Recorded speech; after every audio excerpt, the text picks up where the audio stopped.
All right, everybody, we're here with, and you are? Kristen DeLuca. Ah, well. And you are involved in the film Ligeia, correct? I am. I play the lead role of Ligeia, which is exciting. And how did you get involved in the project? I work on several different projects with Alexander Emmert, who is basically the brainiac behind it all. It's derived from Edgar Allan Poe's story of Ligeia, obviously, and I can't wait to just jump into it because I love horror things, horror as in thrillers, not the other kind. And it's just really exciting, especially because it's Edgar Allan Poe's, his vision, his mastermind behind it all. That's just the most exciting thing I could possibly ever imagine being able to do because of the amount of horror films that I've done in the past. Now getting to do this is just, there's no words, basically. So now we're, on our grind to make it happen very fast. And how did you like starring in the trailer that I saw it's up on Indiegogo?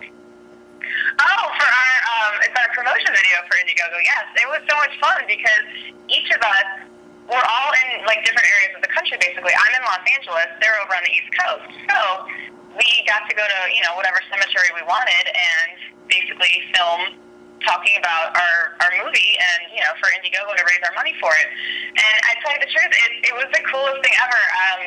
Obviously cemeteries are creepy in itself, but being there and just talking about the film got me so amped up, especially I wore black, my hair is black. I mean, I look like her to begin with, so it was so cool to just be there and talking about it. I kind of got chills, but not scary chills in a good way, Okay.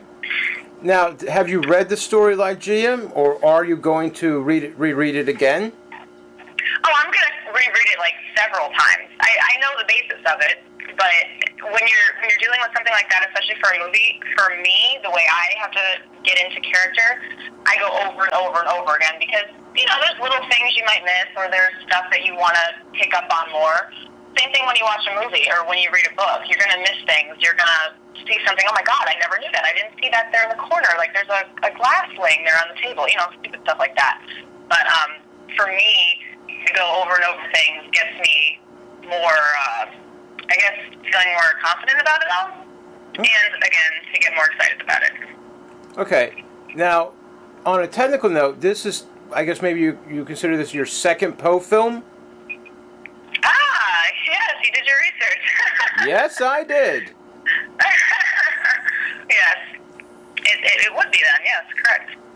But this would be more of a literal translation of Poe's work. The other one seemed to be a bit different. Well, the other one was had basically nothing to do with his, how can I say this?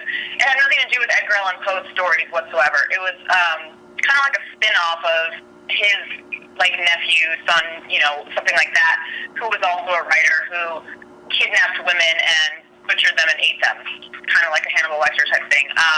So it wasn't about Edgar Allan Poe's vision. It was about using that name and relating it to him, so to speak. You know what I mean? Yes, I understand. Now this is actually bringing his words to life, which is completely different.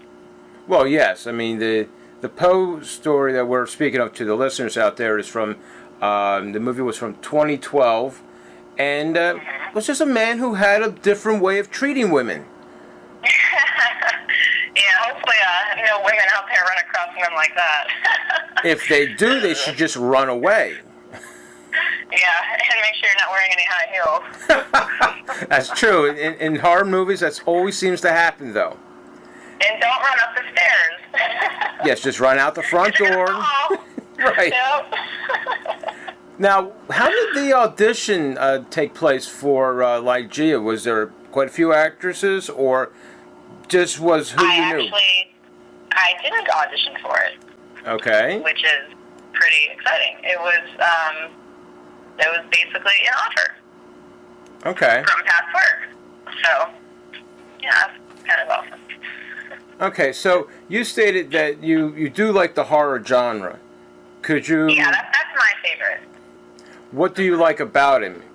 I mean, Is it the work on the set? Is it the people you meet? I mean, what's the one thing that gets you that real charge for doing a horror film? Well, to tell you the truth, being on set has absolutely nothing to do with it. The people I work with have nothing to do with it either because, I mean, you know, we've all worked with good people and we've all worked with horrible people. In Hollywood, there's a lot of not good people. So, with that being said, and also, when you are shooting something and you're on set, it's a completely different scenario, you know. You have hundreds of people standing all around you with cameras in your face, and you're not scared. You know, if you're doing a scary scene and you're trying to be scary, or you know, you're the killer or you're the victim, it's totally different than what you're going to capture on screen when someone else is watching it.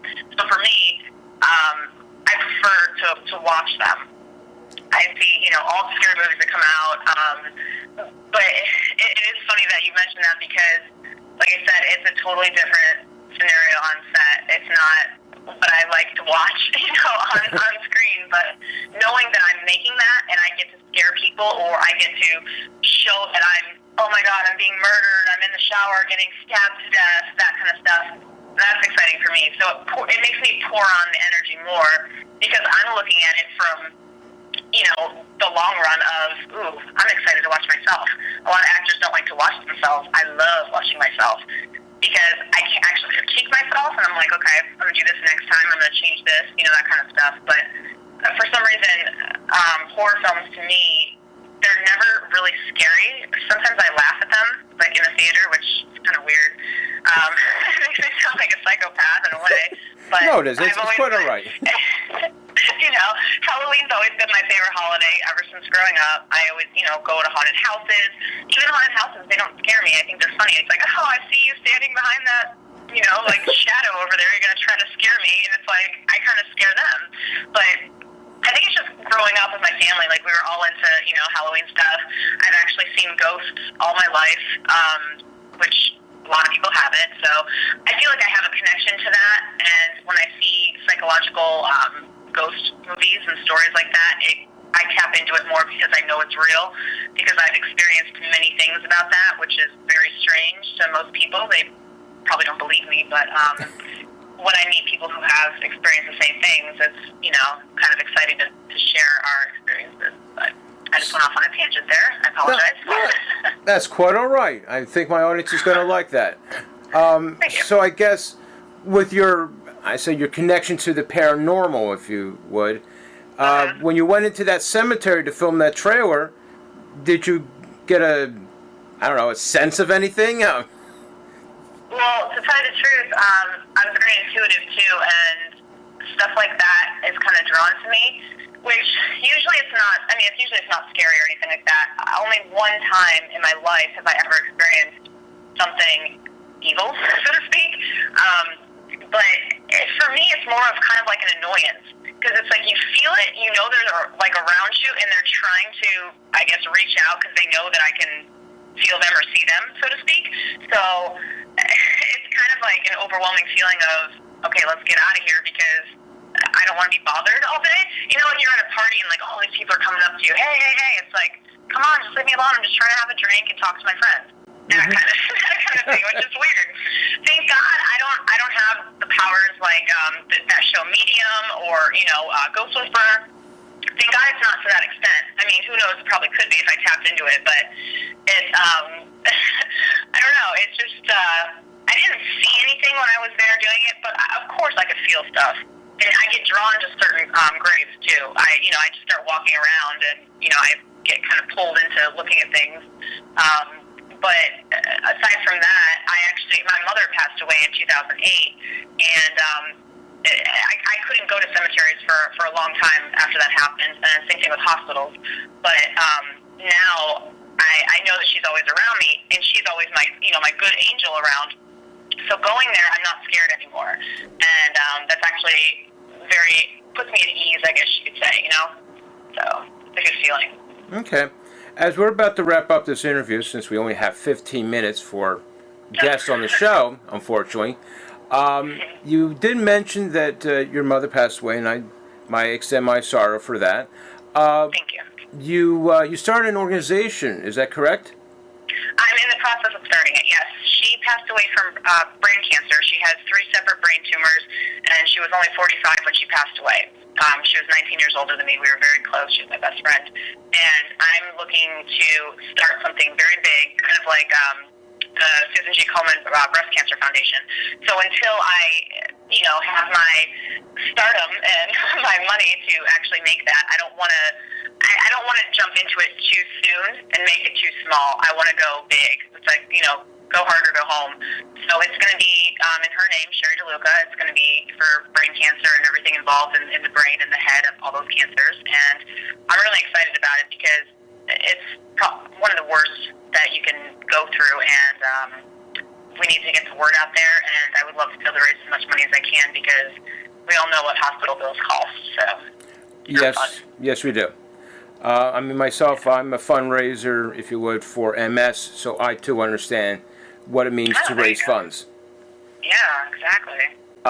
So as we wrap this up, how can people get to follow you? Do you have a Twitter page, Facebook?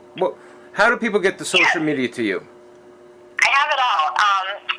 All my handles are at Kristen DeLuca. So Twitter, Instagram, Facebook, all that is the @ and then KristenDeLuca. Kristen DeLuca.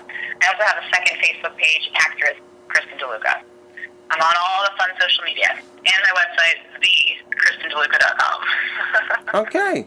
Well, I do thank you for being on the show.